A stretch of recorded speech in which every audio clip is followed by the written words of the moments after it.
Today on the channel we'll be doing a review of my bike, so stay tuned.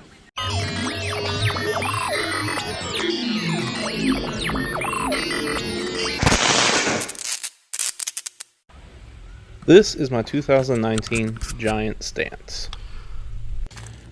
It comes with remote lockout on the forks, trigger shifters, and basic grips.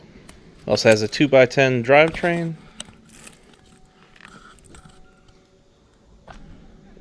a dropper post, and 120 millimeters of travel in the front and rear shocks. It also has a front through axle. It just didn't come with pedals though. Here's what I consider to be the major pros of this bike.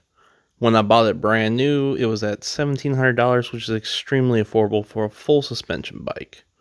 It has a dropper post standard, hydraulic disc brake standard, and Maxxis tubeless tires.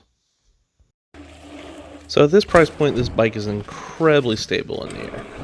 I've never had any problems jumping anything big, small, large. In addition, it handles drops with very relative ease.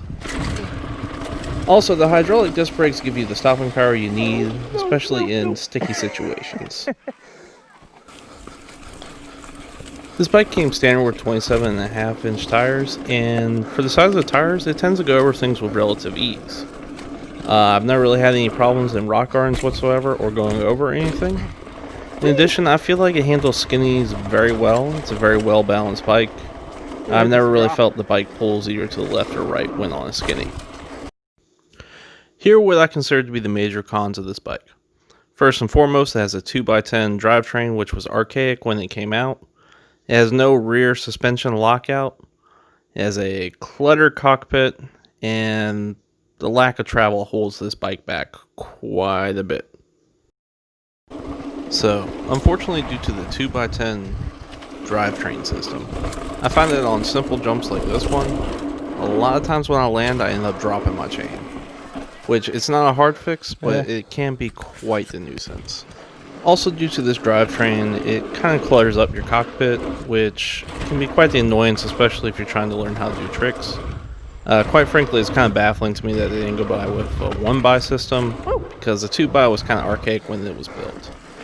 In addition, the rear suspension does not have lockout whatsoever, so on a lot of climbs you do kind of feel the bike bobbing a little bit, which is not the worst thing in the world. You do get used to it, but it is noticeable.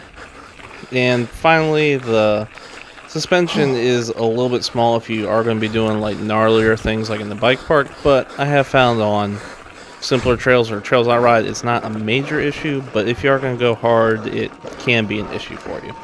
So keep that in mind. Okay guys, hope you enjoyed this review of my bike. Overall, it's a great budget-friendly full suspension bike, and as always, like, subscribe, and bye!